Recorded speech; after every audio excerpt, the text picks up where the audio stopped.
4 বছরেরও বেশি সময় ধরে চলছে যুদ্ধ।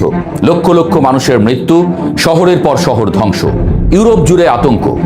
আর এই যুদ্ধের মাথা পুতিন এতদিন একটাই কথা বলে এসেছেন, জিতবো, এগুচ্ছি, থামবো না।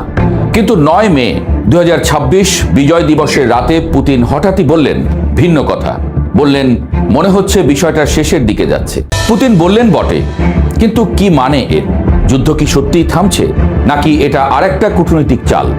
বোঝার জন্য একটু পেছনে যেতে হবে, সেই রেড স্কোয়ারের মঞ্চে, যেখানে সব শুরু হলো। 9 মে রাশিয়ার সবচেয়ে বড় জাতীয় দিন, বিজয় দিবস।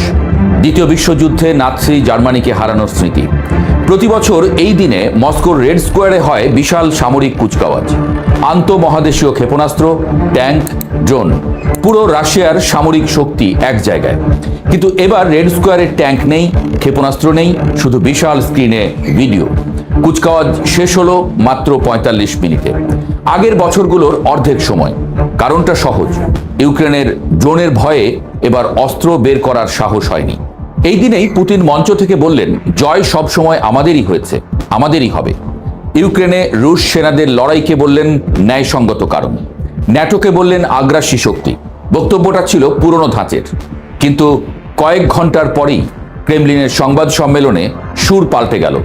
একই পুতিন বললেন, আমার মনে হয় বিষয়টি শেষের দিকে যাচ্ছে। দুটো বিপরীত বক্তব্য একই দিনে, একই মানুষের মুখ থেকে। এটা কিভাবে সম্ভব? আসলে পুতিন একটা বার্তা দিলেন দুই দর্শককে। দেশের ভেতরের মানুষকে বললেন আমরা জিতেছি, গর্বিত হও। আর বাইরের দুনিয়াকে বললেন একটা সমাধানের পথ খোলা আছে। পুরোটাই যেন কৌশলী রাজনীতি। এর মধ্যে আরেকটা বড় খবর এলো। পুতিন বললেন তিনি তৃতীয় কোনো দেশে ইউক্রেনের প্রেসিডেন্ট জেলেনস্কির সঙ্গে দেখা করতে রাজি আছেন। এটা প্রথমবার যে পুতিন রাশিয়ার বাইরে বৈঠকে সম্মতি দিলেন। তবে শর্ত একটাই, আগে চূড়ান্ত শান্তি চুক্তি হতে হবে। সেই চুক্তিতে সই করতেই কেবল দেখা হবে, মানে আগে কাগজ তৈরি করো, পরে স্বাক্ষর।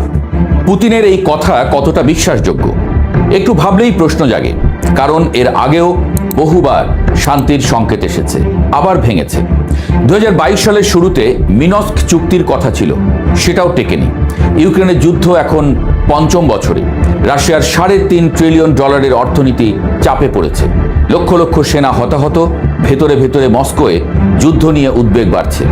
এই বাস্তবতাটাই পুতিনকে শেষের কথা বলাচ্ছে কিনা সন্দেহ পশ্চিমা বিশ্লেষকদের। এদিকে কিছু ঘটনা আশার আলো দেখাচ্ছে। 9 মে থেকে শুরু হয়েছে 3 দিনের যুদ্ধবিরতি, শেষ হবে 11 মে। ট্রাম্প গত শুক্রবার সোশ্যাল মিডিয়ায় এই যুদ্ধবিরতির ঘোষণা দিয়েছিলেন। দুই দেশ সম্মতি দিয়েছে।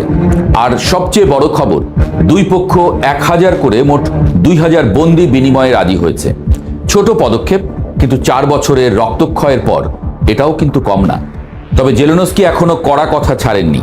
পুতিনের বিজয় দিবসের কুচকাওয়াজের পর একটু ঠাট্টার সুরেই পোস্ট করলেন, রেড স্কোয়ারকে সাময়িকভাবে ইউক্রেনীয় হামলার বাইরে রাখার অনুমতি দিলাম।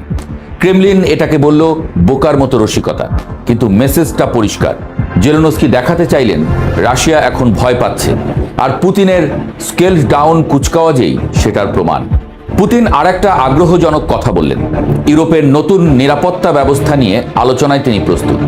আর আলোচনার জন্য তার পছন্দের অংশীদার জার্মানির সাবেক চ্যান্সেলর গেরহার্ড শ্রোয়েডার। শ্রোয়েডার রাশিয়ার বন্ধু হিসেবে পরিচিত। পুতিনের সঙ্গে তার সম্পর্ক দীর্ঘদিনের। ইউরোপের বর্তমান নেতাদের পাশ কাটিয়ে এই পছন্দটাও একটা কৌশল বার্তা। আসল প্রশ্ন হলো এই শেষের পথে কথাটার মানে কি রাশিয়ার জন্য? পুতিন বলেছেন 1989 সালে ন্যাটো না সম্প্রসারণের প্রতিশ্রুতি ভেঙেছিল পশ্চিমারা, সেটাই যুদ্ধের কারণ। তার শর্ত সবসময় ছিল ইউক্রেন ন্যাটোতে যাবে না, রুশভাষী অঞ্চলের উপর রাশিয়ার দাবি মানতে হবে। এই দাবি থেকে সরে এসেছেন কিনা সেটা অস্পষ্ট। শেষের পথে মানে রাশিয়ার শর্তে শেষ, নাকি সত্যিকারের আপোষ, সেটাই এখন $1 মিলিয়ন প্রশ্ন। এই মুহূর্তে 3টা জিনিস একসঙ্গে চলছে। 1, 3 দিনের যুদ্ধবিরতি, যা 11 মে শেষ হবে। 2, বন্দি বিনিময়, যেটা সামান্য হলেও বিশ্বাস তৈরির সুযোগ। 3, ট্রাম্পের মধ্যস্থতায় শান্তি আলোচনা, যদিও এখন তা স্থগিত। 3টাই আশার লক্ষণ। কিন্তু যুদ্ধবিরতি শেষ হলে কি হবে? আলোচনা আবার শুরু হবে, নাকি আবার গোলাগুলি? ইতিহাস বলে ইউক্রেন যুদ্ধে আশা আর হতাশা বারবার পাল্টাপাল্টি এসেছে। পুতিনের শেষের পথে কথাটা হয়তো সত্যি, হয়তো কৌশল, হয়তো দুটোই। 4 বছরের যুদ্ধ একটা বাক্যে শেষ হয় না, লক্ষ মানুষের মৃত্যু একটা সংবাদ সম্মেলনে মুছে যায় না। কিন্তু এটুকু বলা যায়, পুতিনের মুখে প্রথমবার এই কথা এলো।